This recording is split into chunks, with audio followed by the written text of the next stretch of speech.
Bien, continuamos en diálogos y la tengo en línea ya a la doctora Graciela Picnic porque la intención es analizar toda la problemática que hoy está sufriendo el pueblo de Cuba. Hola Graciela, un gusto saludarte, ¿cómo estás? Hola, Rubén, ¿cómo estás? Un gusto verte virtualmente. Bueno, muy bien. Graciela, realmente esto que está pasando en Cuba es insólito, inusitado. Nadie nunca esperaba que se pudiera producir una rebelión contra los gobiernos castristas, ¿no? ¿Qué opinión tenés de todo esto? Bueno, me parece que hay, si hubiese que hacer un análisis así muy general, hay certezas, hay teorías conspirativas y yo te diría que hay desafíos. Hay como tres elementos a tener en cuenta en esto.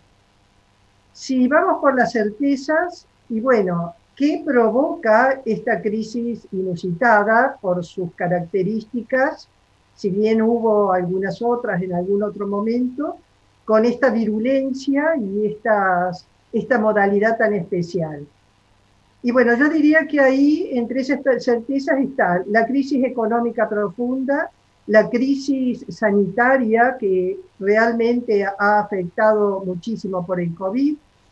Diría que hay otras cuestiones, como por ejemplo, a ver, la revolución digital, porque esto seguramente no hubiera sido posible sin las redes sociales, y además porque es una constante desde hace muchos años, 2010, 2011, pero profundizándose en el 2019 de algún modo, los movimientos sociales en contra de los gobiernos establecidos, fundamentalmente los gobiernos que llevan muchos años sosteniéndose en el poder sin recambio, digamos, institucional. Desde la primavera árabe en adelante y profundizándose con otras modalidades más silenciosas, pero también de penetración en los países a partir del año fundamentalmente 2019. De modo entonces que hay una serie, como te decía, de certezas y aparte hay otras, como por ejemplo que se señala al embargo norteamericano como que contribuye a la profundización de la crisis. Sin embargo, yo creo que también podemos analizar teorías conspirativas en este escenario. ¿Y qué quiero decir con eso? Bueno, hay como varias lecturas. Una primera es si esto emerge espontáneamente desde la población civil y es la población civil la que lleva a cabo o desde donde se moviliza muy espontáneamente esta crisis, o bien si esta población o esta ciudadanía está a través de algunos grupos de interés conectadas con algunos otros grupos de interés externos. Esa es una posibilidad. La otra posibilidad es que esto hubiera sido digitado desde el punto de vista o desde fuera directamente por parte de algunos actores internacionales interesados en desestabilizar a Cuba. Y por supuesto que cuando uno dice esto, espontáneamente está pensando en los Estados Unidos, lo cual te confieso que no me parece muy probable de que este desencadenamiento con estas características sea digitado desde lo formal e institucional norteamericano. Sí podría ser a partir de grupos de interés de exiliados, pero no desde lo institucional, porque si vos tomás el ejemplo de Venezuela, recordemos que hace poco más de un año, cuando en Venezuela estaba todo servido para una injerencia directa, incluso desde el punto de vista militar norteamericano, cuando ya prácticamente estaba partiendo, subiéndose a un avión Maduro. Sin embargo, otro actor internacional aparentemente dio la orden de que no se moviera. Razón por la cual me parece que es un poco difícil esa hipótesis conspirativa. La otra hipótesis conspirativa podría venir desde el otro actor también con intereses en la región, que puede ser Rusia, por ejemplo, porque Cuba sí es importante desde el punto de vista geoestratégico para el diseño de política exterior que viene gestando Putin desde hace mucho tiempo. Entonces, eso por un lado.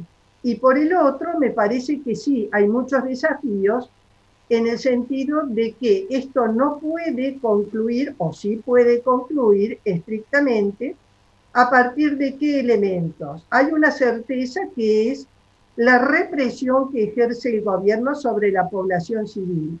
Desde el apagón, digamos, energético y de las redes sociales que hiciera para que no se pudieran comunicar en adelante, es decir, la represión policial y de los factores de seguridad concretamente.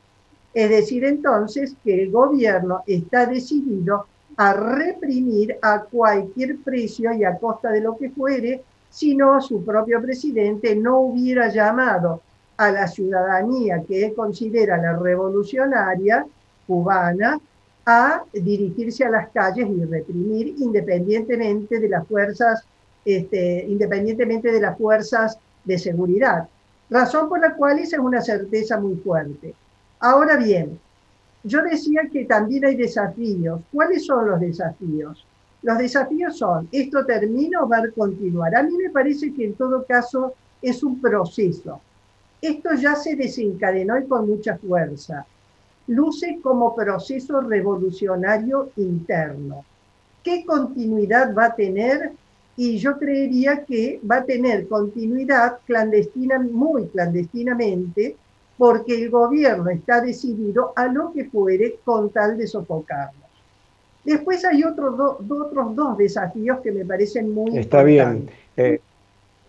De cualquier manera, te quería preguntar, hablaste de las posibilidades de éxito y entonces evidentemente que caso cubano es un poco diferente al venezolano porque en Venezuela hay un líder carismático que está conduciendo a las fuerzas de oposición, que es Guaidó. No he visto, salvo este cantante que salió ahí cantando algo, no he visto un líder que capitalice a toda la oposición en contra del castrismo. Eso por un lado. Y por otro lado, el castrismo ha demostrado a través de sus años de existencia, desde 1959, una mano dura para aquellos que se han opuesto a su régimen. ¿Vos creés que esto puede tener éxito realmente? Bueno, a ver, yo diría lo siguiente en cuanto al liderazgo. Yo te recuerdo que en el caso de los países árabes surge con una característica similar al de Cuba, que no es igual al caso de Venezuela, por lo mismo que vos estás puntualizando. Pero, ¿qué pasó? Grupos determinados en los países árabes comenzaron a capitalizar la movilización desde abajo. Esto se llama en ciencia política revolución desde abajo, que es la que lleva las bases y después algunos grupos o liderazgos emergentes comienzan a capitalizar esa movilización. Si eso sucede, podrá tener, digamos, una suerte de, no dije éxito, o no quise decir éxito, porque indudablemente que esto no da para tener éxito en el largo plazo, sino sencillamente como un proceso que podría hacer de que el gobierno cubano pueda ceder frente a determinadas posiciones de algunos actores importantes para hacer algún tipo de negociación en los cuales la misma ciudadanía se vea beneficiada, pero no más de eso. Es decir, esta es una revolución, la revolución cubana está consolidada. Es decir, no existe chances o márgenes, como sí existe en Venezuela, de tener instituciones con características que posibiliten que aparezca un Guaidó. Porque Guaidó, no te olvides que ha emergido de la institucionalización, de la defensa de la institucionalización. Eso en Cuba no podría suceder. Pero sí me parece que va a haber fuerte, por eso hablaba de desafíos, fuertes elementos de presión, sobre todo de los exiliados o de los grupos de interés pro-cubanos dentro de los Estados Unidos. ¿Por qué razón? Porque a Biden en este momento se le presenta una disyuntiva que es absolutamente importante, dado que si vos estás pensando en las elecciones de medio término para un 2022, y si estás pensando que esta crisis que se produce en Cuba tiene repercusión en Florida, que es un espacio geográfico que no es especialmente favorable a los demócratas, a Biden se le presenta un problema porque además ya está teniendo presiones de los mismos pro-cubanos dentro del Senado, como así también dentro de las alcaldías y el mismo gobernador de Florida. Con lo cual, es un escenario de política internacional, Rubén, que me parece absolutamente interesante para estar atento al mismo. Y ni qué hablar si Estados Unidos quisiera ejercer mayores presiones a través de procedimientos internacionales determinados, ¿qué haría Rusia en defensa de Cuba en una instancia así? Está bien. ¿Qué rol crees que van a cumplir a futuro las Fuerzas Armadas cubanas que están tan comprometidas con el castrismo? ¿Vos crees que puede haber variaciones dentro del seno de las Fuerzas Armadas? Puede haber variaciones, porque vos no te olvides, si nosotros, ahí sí vamos de nuevo al ejemplo venezolano.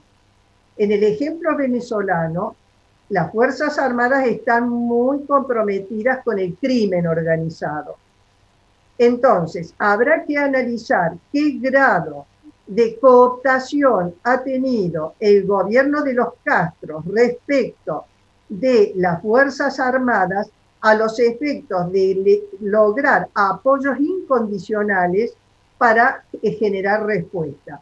Ahora, no te olvides, si lo comparamos con Venezuela, en Venezuela los altos mandos dentro de las Fuerzas Armadas son los beneficiarios del crimen organizado, pero los estadios intermedios hacia abajo no están beneficiados.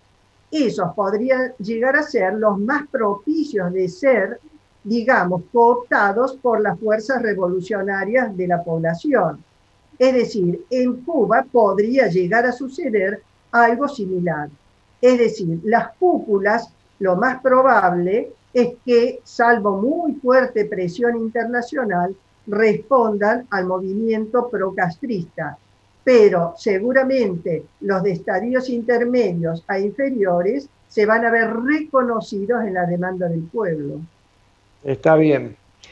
Última pregunta, Graciela. ¿Qué opinión te merece este silencio del gobierno argentino respecto a Cuba?